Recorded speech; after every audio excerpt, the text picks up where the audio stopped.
Hi, I'm Chandel from Sears & Co Consulting. Today I'm going to talk to you about leadership, community and the important role that women play.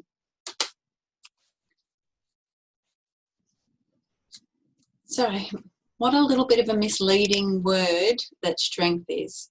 In the dictionary, strength is defined as the capacity of an object, for this instance being us, to withstand great force or pressure.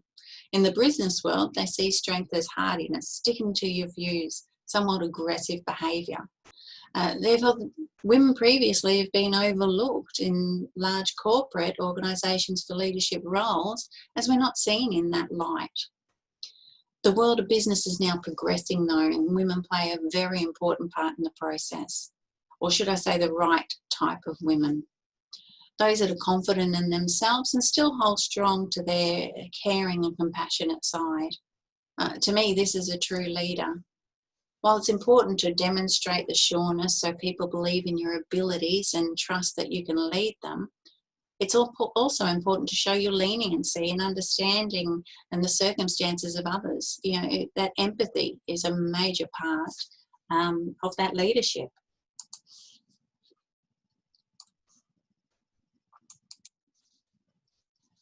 That maintaining of happiness. If you're relatively happy, no one is 100% of the time, you show confidence and people are comfortable around you. You yourself are the most important part of your business because without you there is no business. It's important to be able to define what you want. I've had a lot of conversations with people that I work with or about friends, relationships, and they'll say he, she, they didn't give me what I wanted or needed. So you ask that question, what is it you want? You get silence for a very long time. I want to be happy in what I do. So, what makes you happy? To be a really good leader, you have to really be in an area where you feel happy, where you feel comfortable doing what you do, and then you can lead because you believe in what you're doing. It's also very important to surround yourself with people that have that shared vision and that same passion as you. You've probably found, I know I have, that I can't create my dream or career without my loyal friends, peers, family by my side. Those people in the world that I can rely upon to help me to create that path that I want. Good people are a company and individual's greatest asset, and it is important to create the right kind of people in your life.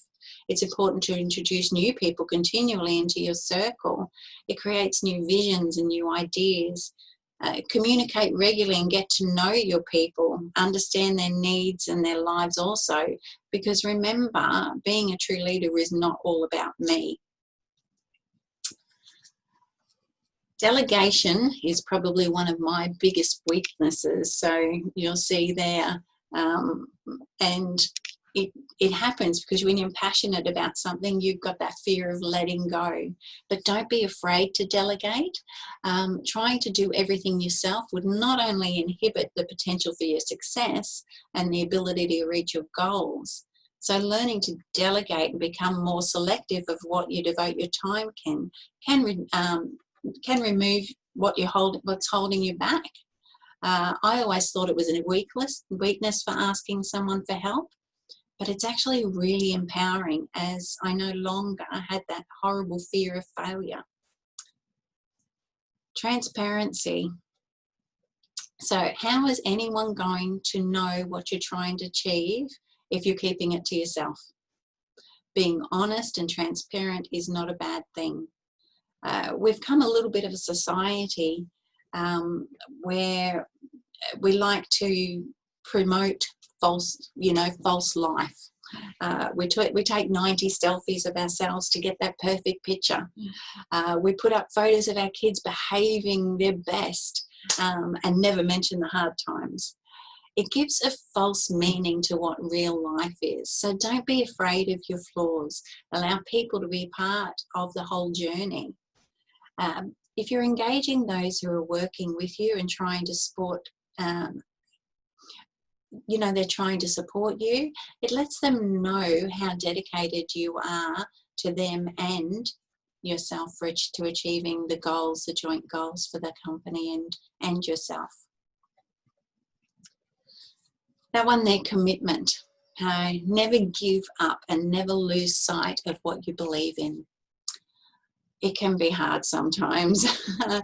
You just always need to be positive and believe that determination and absolute commitment to your vision is the key to your success. And you never dwell on the negatives or setbacks. Remember, nobody is perfect. Remember, 90 selfies to get that perfect picture.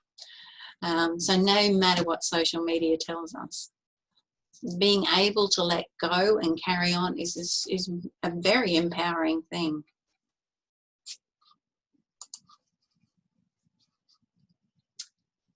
I like this, you know, you're looking at yourself, you know, look at these points that we have here, you know, our visions and goals, okay?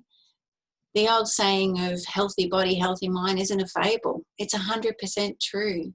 So feeling good about yourself inside and out is very important. Continually taking a good look at yourself is important. You know, I've got many weaknesses, or rather bad habits. Some of these come down to due to my passion. I'm a terrible interrupter. I think it's more important to do with the fact that I want to get it out of my head or I'm going to forget it. But I understand that's my flaw. I work on it continually, but I don't let it set me back. You'll see with the dreamers there, I'm not sure if I chose my dream or my dream chose me. I've worked in community all of my career, but I've had a real passion and interest for industry. So my passions of building have sort of built my dream. It hasn't been easy still. Now the two I don't always see that vision clear. So it's a continual work in progress for me.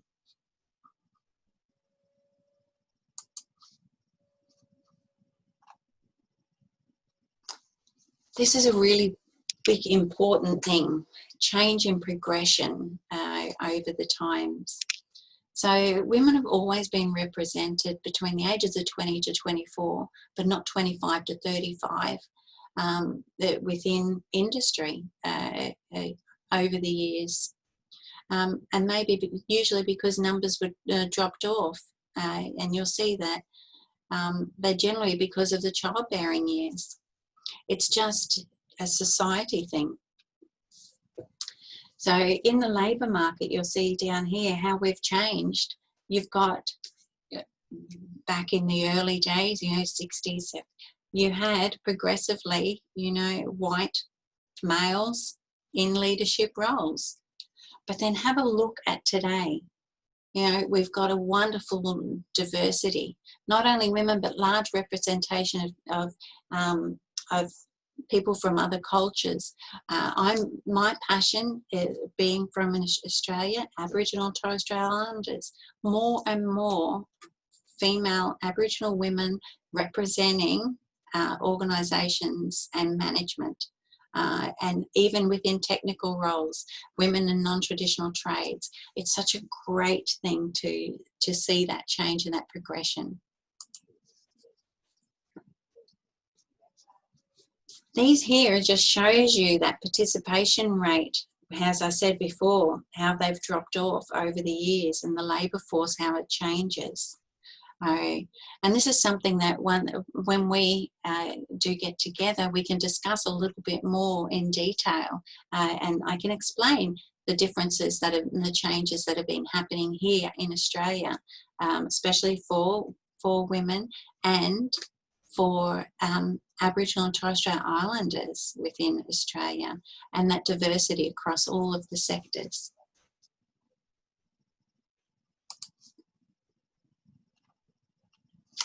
This is a little bit about my life, my roles. So as I said, I came into the workforce with, with little support for a career path, really.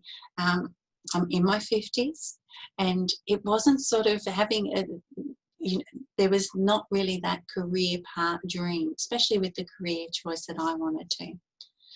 What tends to hold people back is a lack of belief in themselves. Most often, that lack of self-confidence rather than the lack of ability or education. I knew I wanted to help people, so I became a counsellor working in the community within detox centres. But it still wasn't really fulfilling my passions. I wanted to use my technical side too, the thirst for knowledge and the challenges. So I found a way to blend my two passions together. I saw it in all of my clients within the detox centres. They were missing that purpose or that passion in life. My thought was the best way to work proactively and not reactively in relation to my clients. An early socialisation and education to create change, encouraging people to achieve, especially women, careers in non-traditional trades. You'll have a look here, just a few. These are some of our students that have gone on to greater things within mining. These are some of Aboriginal students that have gone into their retail. This is my family, so one of my major roles. This is another hat I put on, presenting, being a presenter again. And this one here is one of my proud roles. I being the project manager for a refugee flux call program. So with that program, we have refugees from Afghanistan, Iraq and Israeli.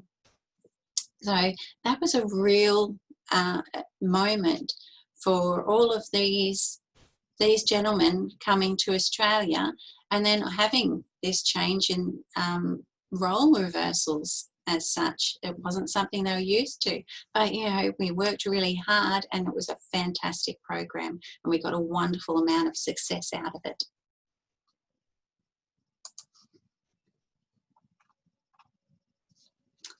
So you'll have a look here. There's a very large proportion of community that are missed in the process of support and training. The empowered feeling you get, like with my programs that I've run from supporting this sector, is extremely it builds your confidence. For a lot of this sector, social and economic circumstances evolve and create this social exclusion that they have. Our role as female influencers is to work towards developing economic, social and environmental policies to create sustainable development, to create the creation of jobs and change to these social inclusiveness. As women, mothers, carers and providers, we have an inbuilt intuition. It's something every human being is actually born with, but there's the fear of process that limits this from being used in business. Utilising all of our expertise, we have the ability to contact and involve in the early years of education, providing guidance to link education and industry. From there, you create a pathway from education to employment and the important aspect of changing processes and policies, leading to a better career prospect for everybody involved. This is why we need to remember how important we are to the growth of linking industry with business and community. We are that central part there, and that's very important.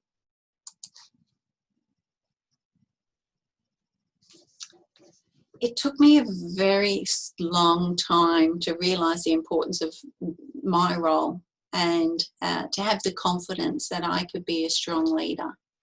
I knew I was smart, but due to the circumstances, I was a single mother, 3 children, not being able to afford to complete university, to further on into the career choice I wanted to move into, I was always doubting not my capability, but my worth against those who had the ability to get their doctorate or their degree. Sometimes circumstances change our path and create a gap in our dreams. But most of the time, it is through our own self-destructive behaviour. We all make mistakes. I've made some big ones. This is what makes us human, what makes us real. It's how we treat ourselves in these low times is a big factor of how we get through it.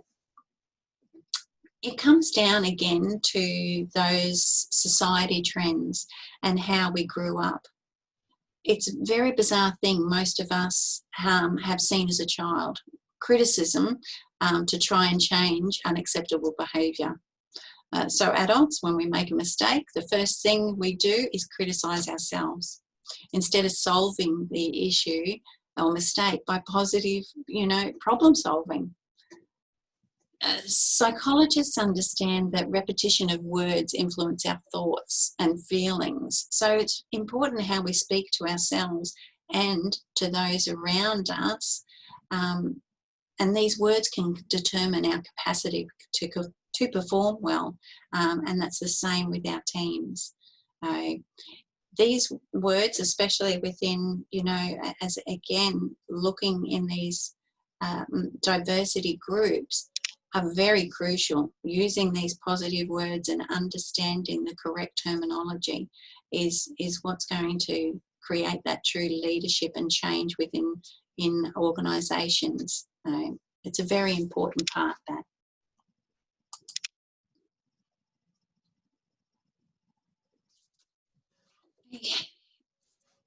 There's a really big skill shortage across the globe, and it's bizarre that employment and growth has been so, has been weak. Unemployment has been so high in the diversity sectors.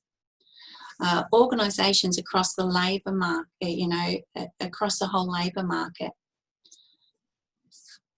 So while it's good in theory, it's not good to contextualise enough to be effective to look at these,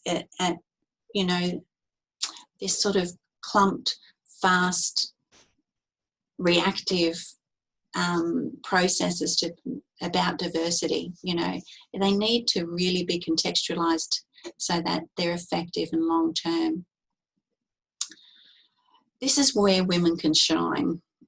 So we can lead while maintaining that nurturing side to break down the structure and have a look at client goals, needs, abilities, instead of this reactive measure, KPI outcomes. This is the whole model that I've built my whole career on. Is it working? In parts, yes. But, we need more spokespeople like us, like myself, like you all, to join that journey of change. Change the ways. Stop it being such a formalised structure of, reactive responses with KPIs. Let's look more of a holistic view of making sure that we get more diversity across the sectors.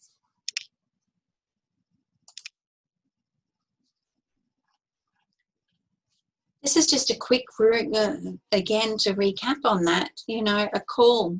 It's reactive. Our diversity in the workplace is a reactive process. It's slotted in. Okay, we're going to do diversity today, instead of it being a holistic view, or we've got a tender up. Oh my gosh, we need somebody. We need a diverse background to meet our KPI. Let's try and do something about it.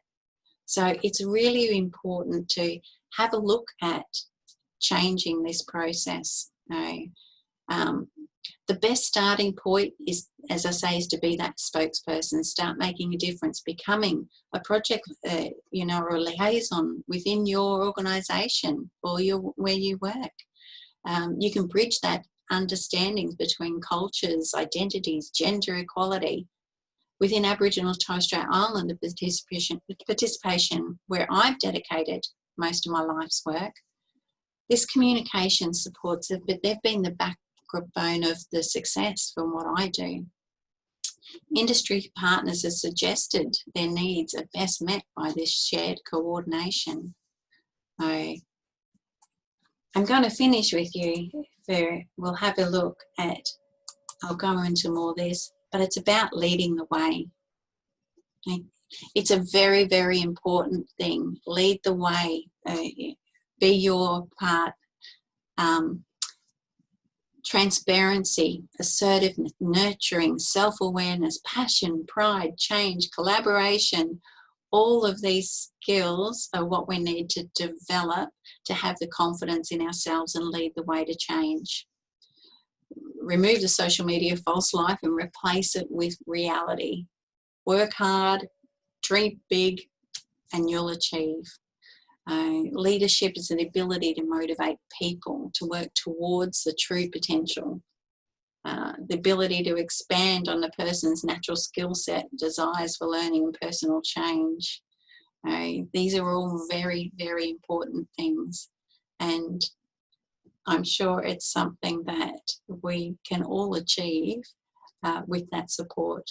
I look forward to speaking with you all and looking at you all, and hopefully this has given you a little bit of an overview of a very quick glimpse of what I do, and I'd love to expand more.